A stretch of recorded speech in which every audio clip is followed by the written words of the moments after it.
In the previous lecture, we started finite element analysis of torsional vibration.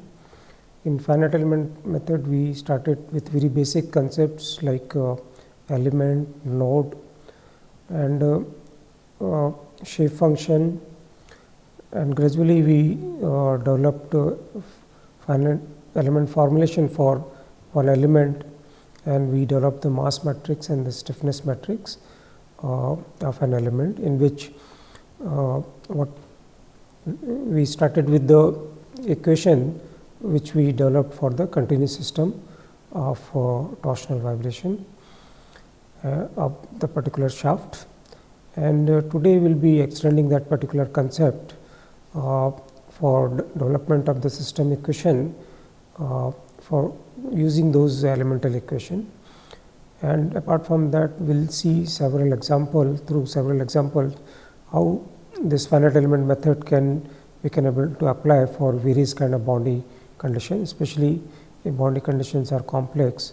The finite element method can handle such complexity, and then we will develop some kind of equation or elemental equation for gear, because in torsional oscillation previously we have studied a geared system and also the branch system. So, some initial development of the elemental equation we will try to develop in the present lecture. So, let us see what are the things we will be covering. So, basically we will be extending the finite element method which we developed in the previous lecture, and through some examples we will be illustrating this particular method. Even we will try to develop some kind of elemental equation for geared system. So, in this basic concepts would be like elemental equation, system equation, boundary condition, how we can able to apply, and gear element. So, these are the things we will try to cover in the present lecture. So, we will start with the equation which we left in the previous lecture. So, this was the elemental equation which we developed. So, the form of the equation is mass matrix and inertia term, the acceleration term, angular acceleration, stiffness and displacement. This is the reactive torque, and this is the external torque. And these mass matrices, we in the previous lecture we explained how we can able to obtain using the shape functions. So, because this is a row this is a column vector and this is a row vector. So, if we multiply it, we will get the multiplication of this two vector as a matrix. And for a representative case, let us say if we want for the elemental matrix, if we want the M12 element, that means here we need to integrate from 0 to L over the length of the element rho j n1, n2 and dz, and n1 n2 we have already obtained earlier. These are the shape function. So, n1 was 1 minus z by L and n2 was z by L integration. So, if we integrate this, we will get this particular term, that means we will get rho j L by cos x. Similarly, we can able to calculate other terms by substituting the relevant shape functions, and we can able to get the mass matrix. On the same lines, we can able to obtain the stiffness elements, like if we want k to 1, this particular term. So, we need to integrate from 0 to L g j, and in this we have derivative of this shape function. So, n1 with respect to z and n2 with respect to z, and if we differentiate this quantity, obviously we will get minus 1 by L, and from second term if we differentiate this with respect to z, we will get 1 by L dz, and this will give us this particular Gj by L minus term. So that is K21. Similarly, other terms we can able to obtain on the similar lines. Now, till now, and these were the other terms, reaction terms, which after substituting this we obtain them in this particular form. So this is the reaction at let us say ith node, and this is the reaction torque at the jth node, and these are the external torque. If we know how these distributed torques are varying, then we can able to put that particular variation, and we can able to integrate with respect to z to get the form of explicit form of the this kind of external torque case. Now, once we obtain this elemental equation, now through one example of a cantilever shaft, we will develop a system equation, because in this particular, for illustration purpose, we have divided the shaft into simple two elements. So this is the first element and this is the second element. Both the element size is same. So if total length of this is L, so the element size L is for each of this element would be L by 2, but not necessarily we should always take the same length, but in this particular case we have taken two elements as same length. In this particular case, this property of the stiffness and the mass is distributed throughout the length, and during discretization using the finite element method, we are considering that this distribution property of the mass and stiffness both, as we have developed the elemental matrices for that particular case.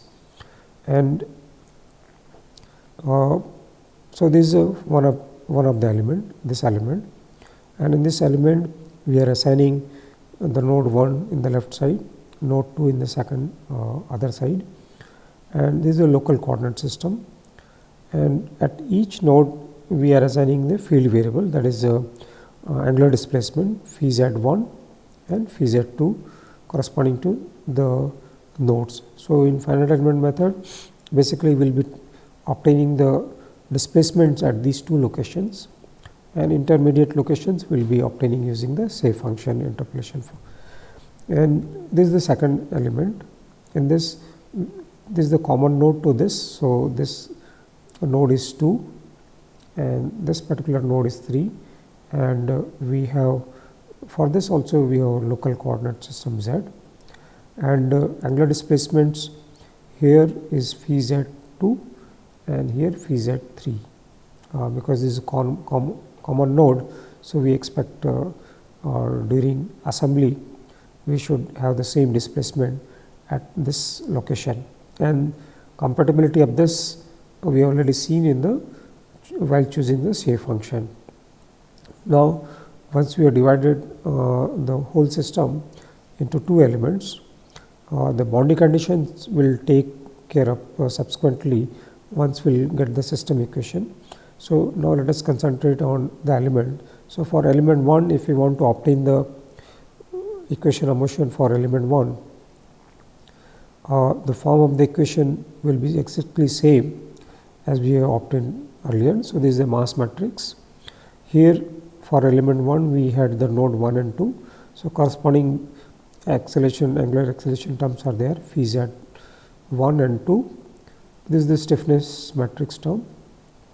Here phi z1 and phi z2 displacements are there.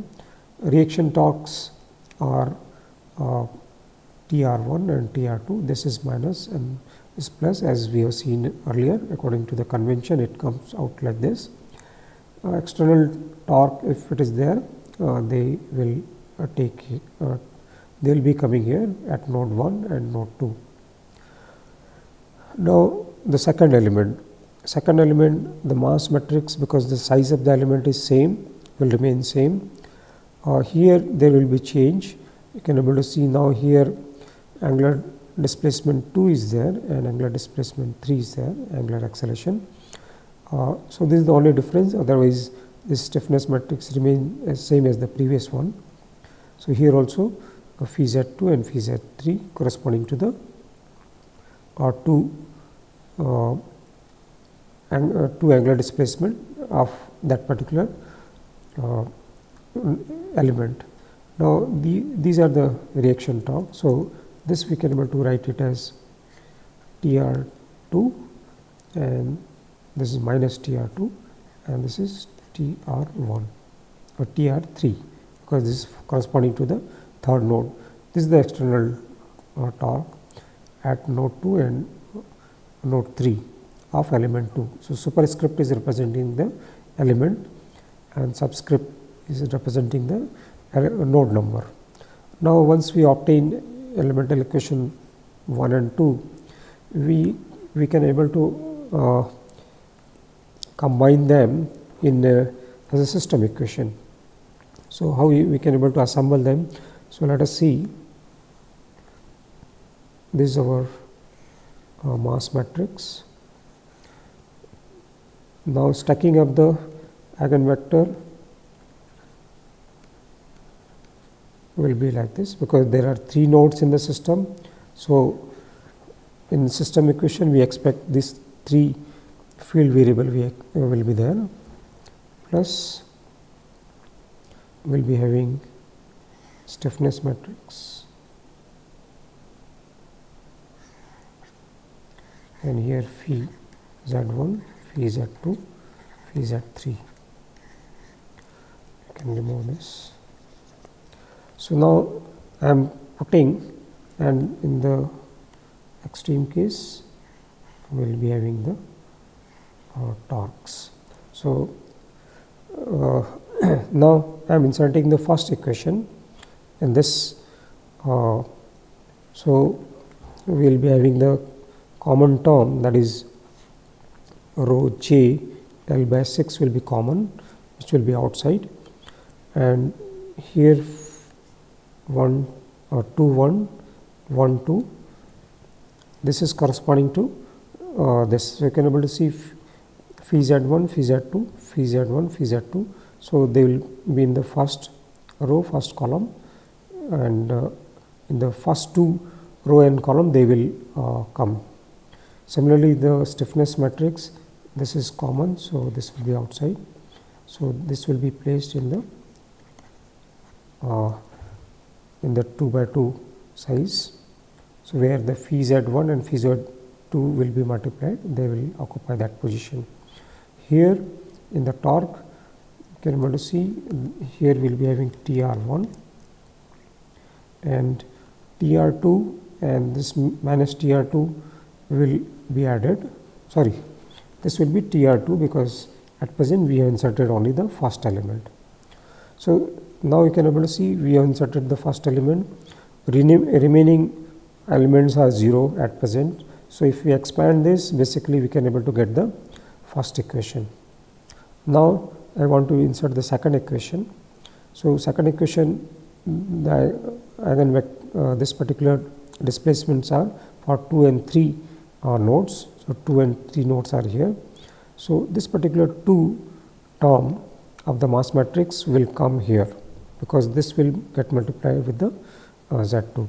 So plus 2, and the 1 is multiplied by phi z3. So phi z3 in that same row it will come here, and these 2 will come then at the lowest position at the here. So you can able to see as 2 1 2 1 is corresponding to this particular mass matrix element, corresponding to the second element. And similarly for stiffness, we will be having plus 1, this is plus 1, minus 1, minus 1, 1. So you can able to see this particular 4 elements are corresponding to this one. Now in the right here right hand side, basically we should have equality here. So this 2 will come here. So we will be having here plus Tr2 and sorry, this is minus Tr2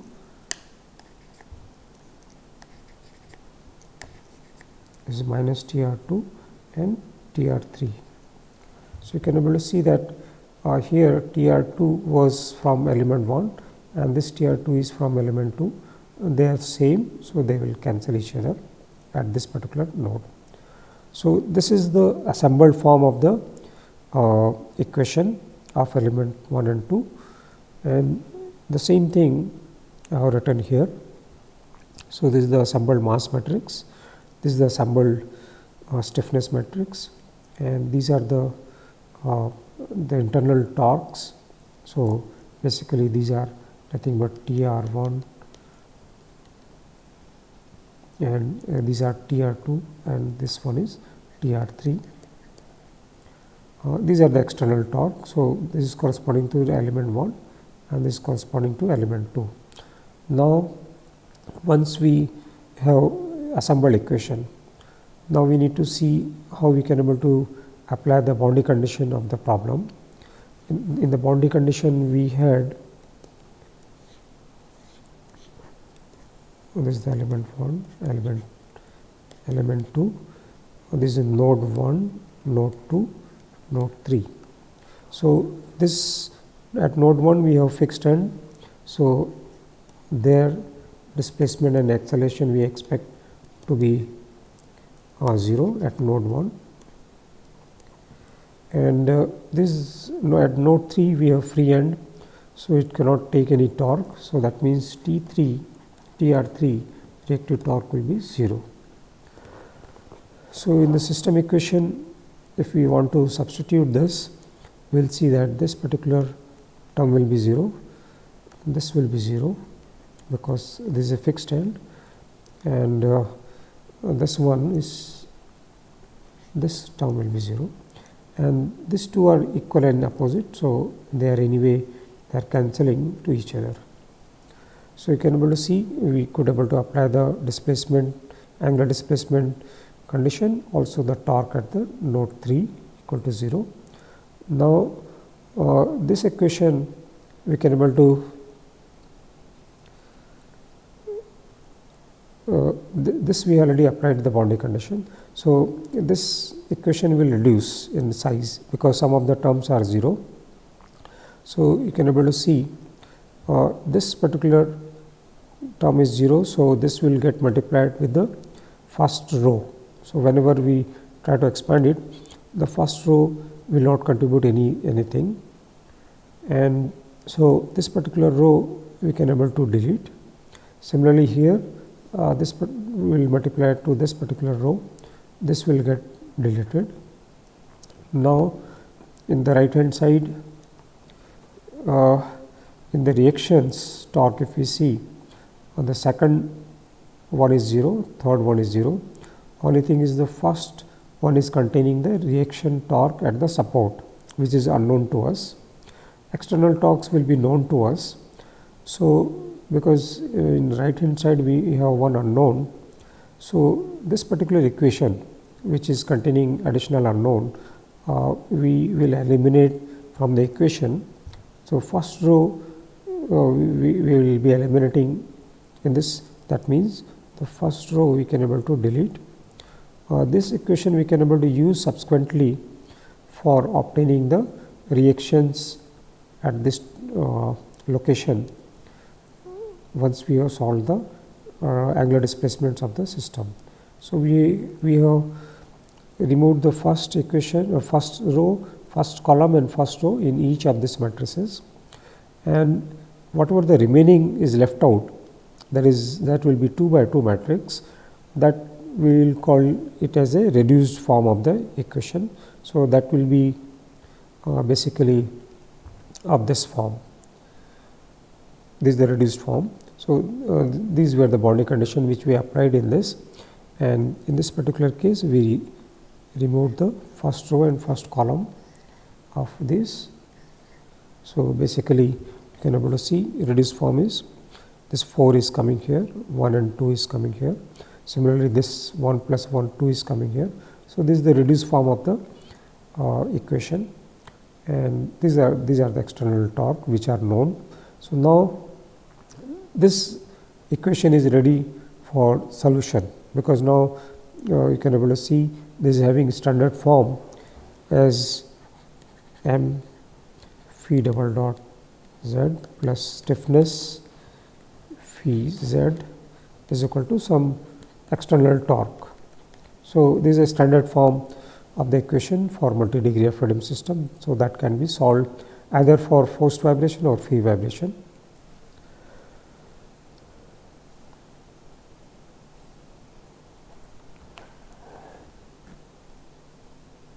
In this particular case, we divided the shaft in two elements, but if we want to have more accuracy, we need to have more number of elements in the system. So, I am just explaining if we have 3 elements, how the system equation will change. So, for that particular case, let us say we have this and we have 3 elements. So, we will be having node 1, 2, 3, 4 nodes will be there. So, we will be having 4 angular displacements, and the assembled equation, because we need to first write the elemental equation for first element, second element and third element, and then we need to combine them. So, we already done up to the second one, but if third is also there, then we will be having, can able to see earlier it was 3 by 3 size, but now 4 nodes are there. So, we will be having 4 angular displacement, and mass matrix will be again, you can able to see the form will be similar to the previous one. In this contribution from the second element and the first element both are there. Similarly, here contribution of this second and third element is there, and this is the from the third element. So, basically this is coming from 2 plus 2, and similarly this is coming from 2 plus 2, and in this stiffness matrix also this is from one element and the second element, and here also from second element and one element. So, this is just extension of the previous assembled equation for 3 nodes or 3 elements, and here in torque we will be having 2 common nodes, that is node 2 and 3. So, we will be having contribution from element 1 and 2, they will cancel each other during the assembly because they are reaction torque, and similarly at the node 3 they should cancel each other because this is a reaction torque. So, when we are assembling these two parts, two elements, obviously the reaction torque should cancel each other, and these are the external torque. So, this is just an illustration that if we have more number of elements, how the equation would change in the assembled form, but we will continue with the same 2 element for the free vibration analysis of the this particular cantilever shaft.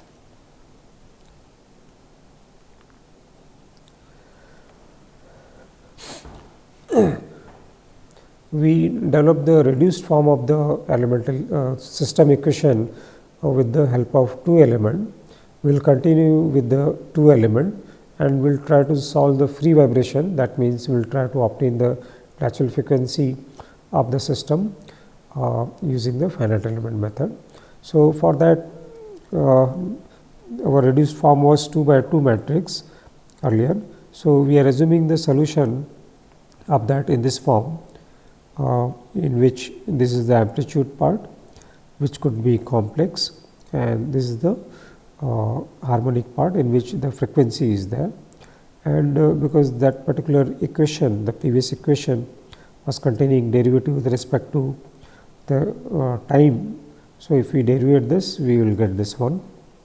So, basically you can able to see that in previous equation in the reduced form, if we substitute these solutions, so we can able to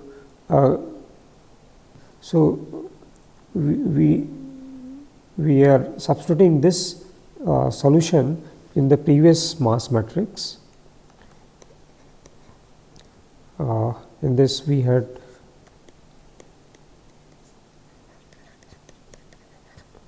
and then the stiffness matrix. and time dependent term, there is E j omega nft is outside, and this is for free vibration. So, the external torques we are keeping at 0. Now, you can able to see back this equation. This is the mass matrix, this is the stiffness matrix, this is 0 because free vibration. Now, if we substitute those equations, those matrices here and here, and because this two vector are common, so we will be having the form of the equation as minus this m plus k, and this will be outside, and because this time dependent term will not be there. So, now we can able to see this is a homogeneous equation, and if we equate if we put this equal to 0, there is no motion of the system. So, this cannot be 0. So, the determinant of this to be 0, and that is that particular term in which we have combined the mass matrix and stiffness matrix multiplied by this particular natural frequency square term. So, if we equate this, we will get a polynomial of this form in the quadratic in omega nf square, and if we solve this quadratic equation, we will get the natural frequency 1 and 2. So, these are the natural frequency of the system using finite element method. Earlier we obtained the closed form solution for this particular case, and we expect that closed form solutions are exact values, and from that these are the natural frequency, and if we compare, the first natural frequency was 1.57 and this factor, and from finite element method we are getting 1.6114. So, they are close. Second natural frequency was 4.71, exact one, but with finite element method we are getting slightly higher, and so the second natural frequency is not that much accurate here, but if we take more number of elements, we expect the finite element results will be giving better results closer to the closed form solutions. The same problem we are solving here in the form of eigenvalue problem. So, the previous equation which was which we had as omega nf square m plus k, and this is equal to 0. So, I am multiplying both sides by k inverse of the matrix and dividing by the natural frequency square.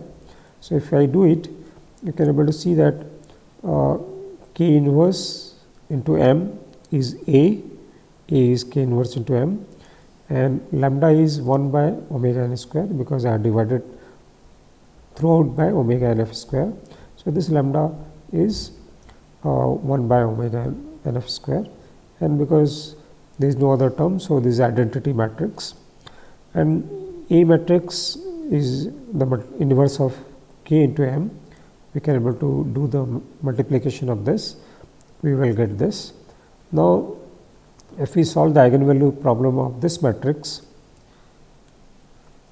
we will get two roots like this, and these two roots are nothing but inverse of the natural frequency square, because here eigenvalues are defined like this. So, you can able to see that if we invert this and take a square root, we will get the same natural frequency values which we obtained earlier.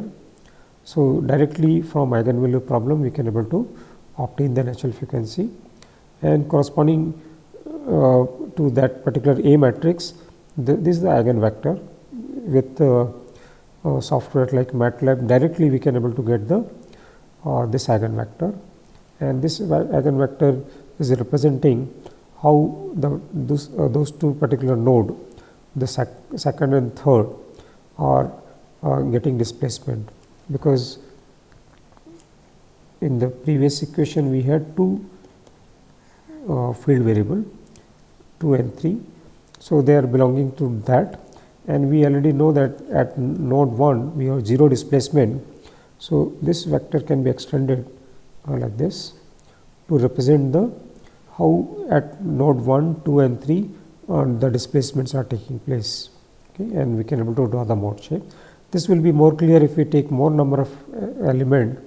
So, number of the size of the eigenvector will be more, and we can able to see the shape of the mode shape more clearly. Similarly, if we when we are taking more number of elements, we will be getting more number of natural frequency, and we expect the natural frequency which will be the lowest one or the lower ones will be better as compared to the higher ones. We will take up another example.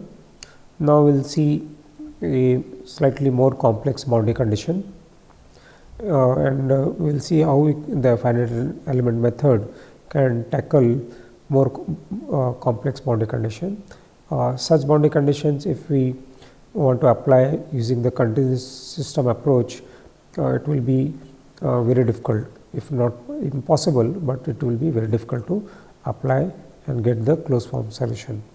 So, now let us see another example in which we have let us see the first problem.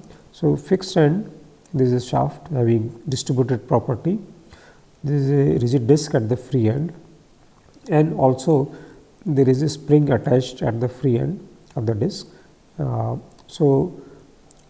In the previous case we had only cantilever shaft, but now disc is there. Apart from that, we have one a spring, a torsional spring attached to the free system, and for this we have various property like the shaft property is given, length of the shaft is given, torsional stiffness of the spring is given, diameter of the shaft, the property, the density of the shaft, because we are considering the distributed property of the shaft, and modulus of rigidity is also given. So, we need to obtain torsional natural frequency of the system using the finite element method.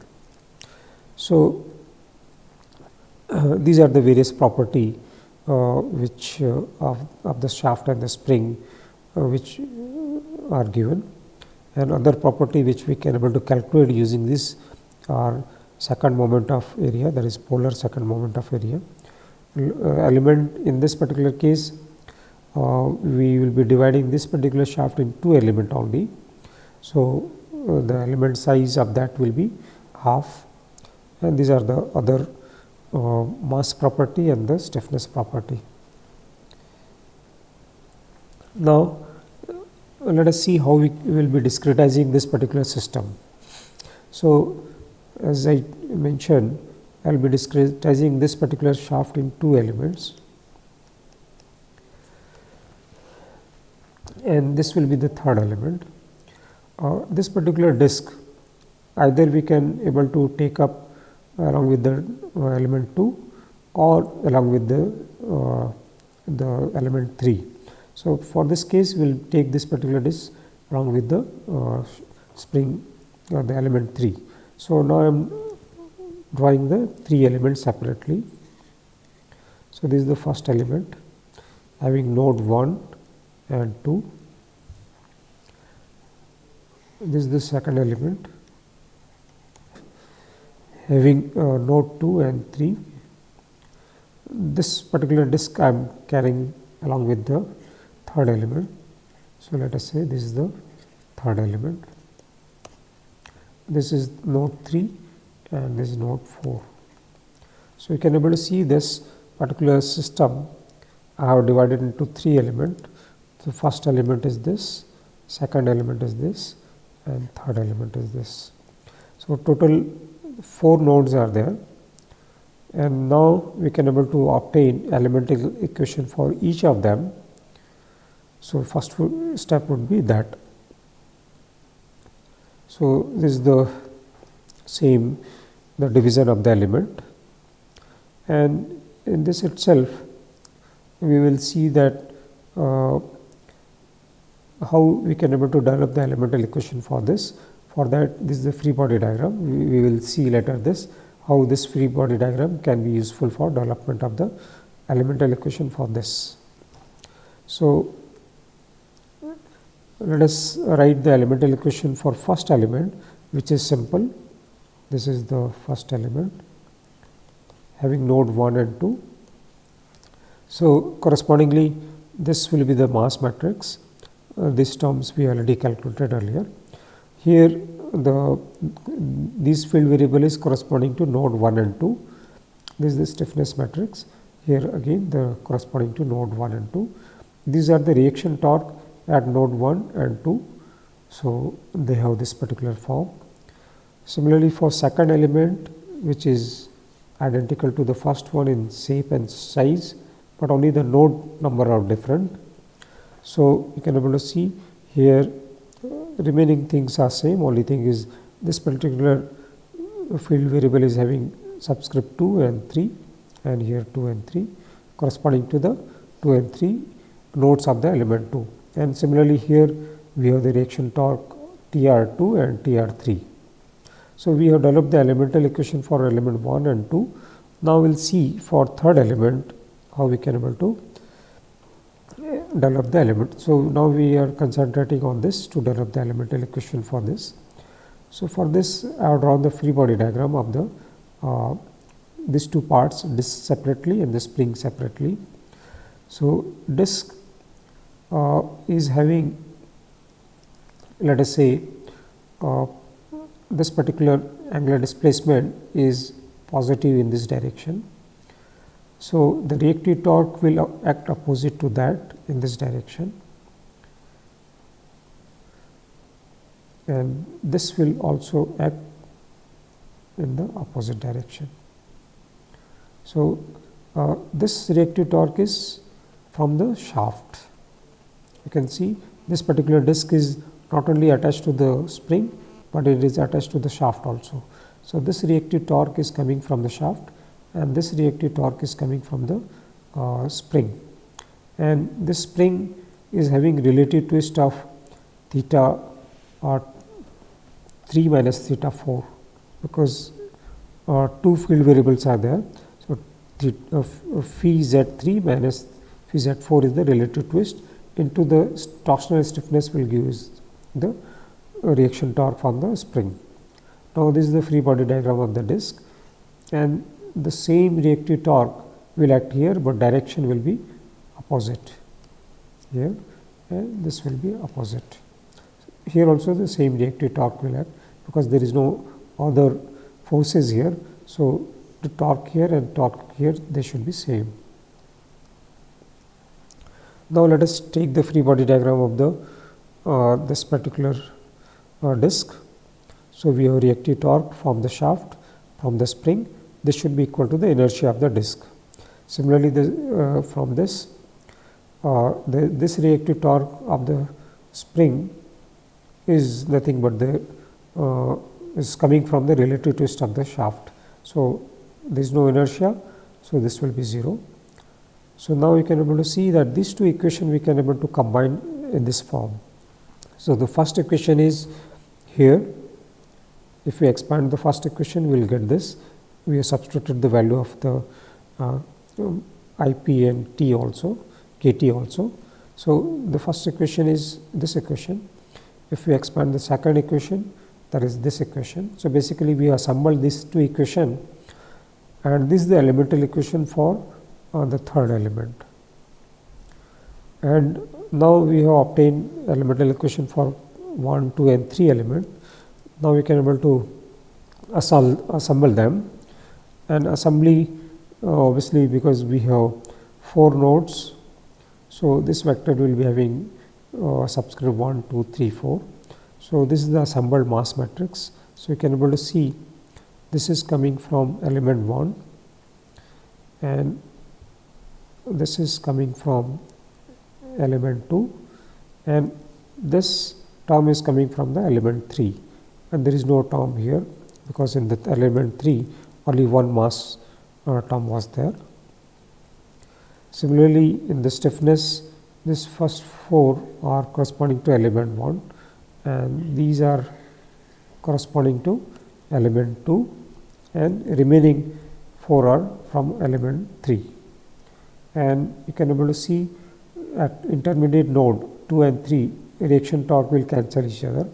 This is the reaction torque at fixed end, and this is at the other extreme end of the spring. And this is the simplified form of the previous equation. We have added those coefficients, and so this is the simplified form of the previous equation. Now we can able to apply the boundary condition.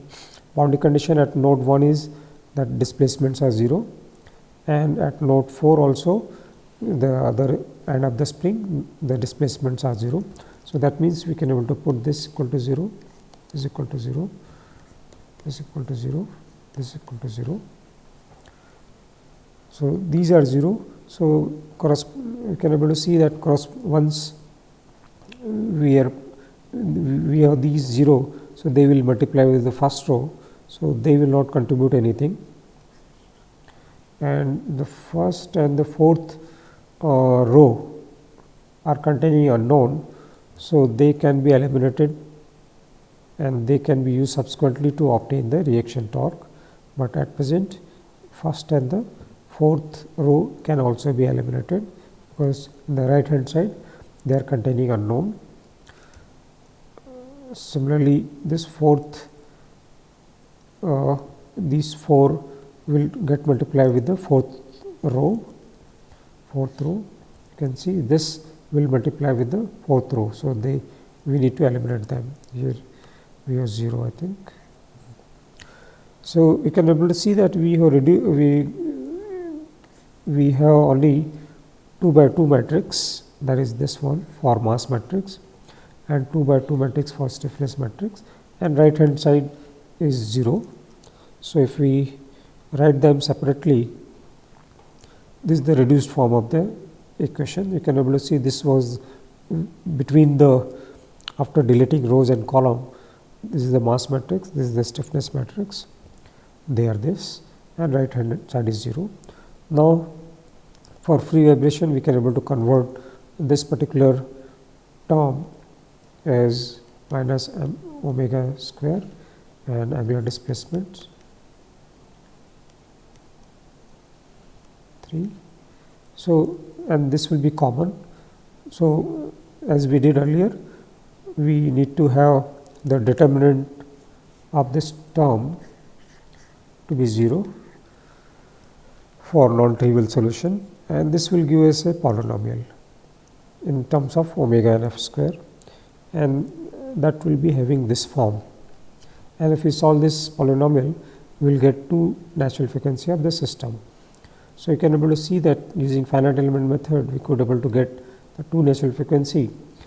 Closed form solution of this is not easy, but with finite element method, the same elemental equation was helpful in obtaining the natural frequency of the system quickly. Now we will take up another example in which we will be taking a more number of element, and we will try to study the convergence of the solution. So we will see that how many element number we should choose for a particular application. With this exercise it will be more clear. That means we expect generally when we are taking more and more element, the solution should converge toward the exact value. And this particular study is also called convergence study. So let us take the case of a simple continuous shaft, and this particular shaft is having, so we have a continuous shaft of 3 meter length, diameter is given, and this is having distributed property. This particular shaft is supported freely, and we have we need to obtain up to the fifth natural frequency, the natural frequency as well as the mode shape. So you can able to see that we will be taking 5 element, 10 element, 20 element, 50 element, 100 element, and even 500 element, just to see how the results changes with the number of element, and we will be comparing the natural frequency with the closed form analytical solution. Basically, in this particular case, the boundary condition is free boundary condition, and for that we have the closed form solution available. So these are the various property of the shaft. For illustration purpose, I have divided the shaft in 5 elements, and because of that we have 6 nodes 1, 2, 3, 4, 5, 6. These are the various property because the elements are same. So, we will be getting the element length, various geometrical property, mass property and stiffness property from the given data we can able to obtain. Now, we can able to write the elemental equation for any representative element because all element is same. So, we can able to see that j can take from 1 to 5 value. So, that means we need to write this equation 5 times with different nodal displacement vector because we are divided into 5 element. And let us say for the third element this particular element will take phi z 3 and phi z 4, and here we will be having torque 3 and 4. These are the reaction torque.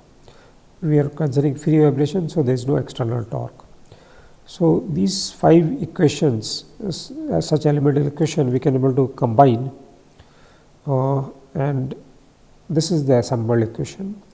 And this you can able to see all the node, 6 nodes were there. So, we will be having field variable corresponding to all 6 nodes. And here the assembly as we discussed here will be having the first 2 by 2 as for first element, and remaining will be having second element, third element, fourth element and fifth element.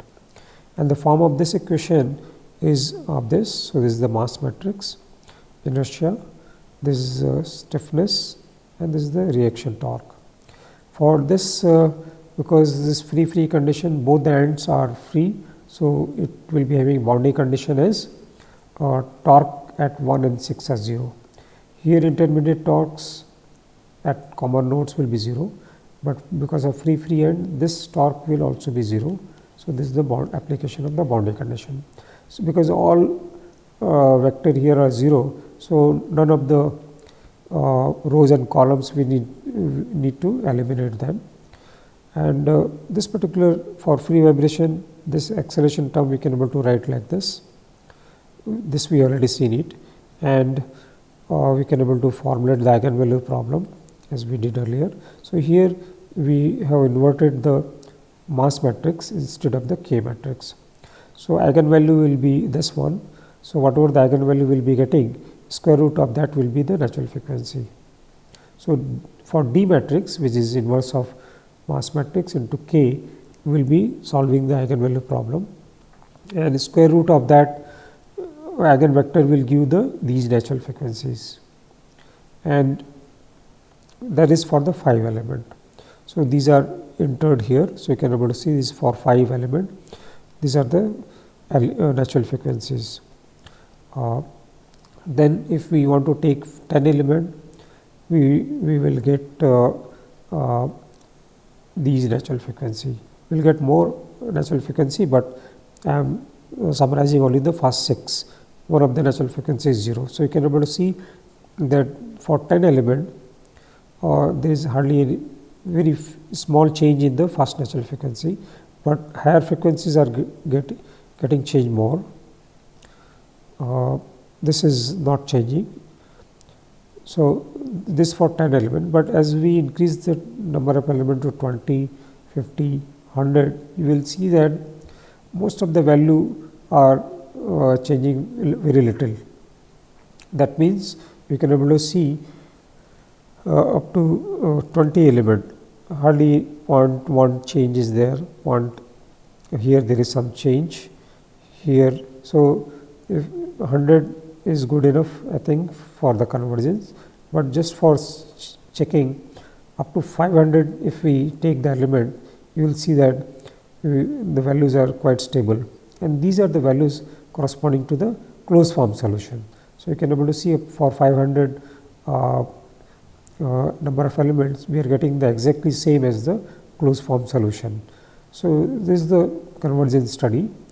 As we increase the number of element, if there is not much change in the natural frequency, that means we can able to assume that we have achieve the convergence.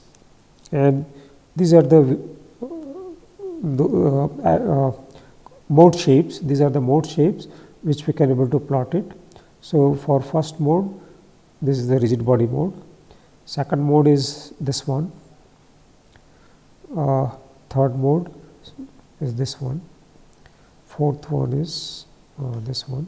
So, you can able to see these are coming directly from the eigenvector, and eigenvector will give us the displacement at the node position. In between, we can able to interpret using the shape function. So, these are the shape functions which directly we are plotting from the eigenvector. Today's lecture we have seen the how the elemental equation which we developed in the previous lecture can be used for obtaining the assembled equation or this equation for the system equation. And once we have the system equation, we can able to apply the boundary condition of the problem at that stage, and then we can able to obtain the natural frequency of the system and also the mode shape. And through various examples, we have seen how powerful is this finite element method, and even the not only the complex boundary condition, also based on the number of elements. If we increase the number of elements, even we can able to get the natural frequency quite close to the closed form solution. And in the subsequent class, we will explore the finite element method for the gear element and the branch system, which we could not able to cover in this particular lecture.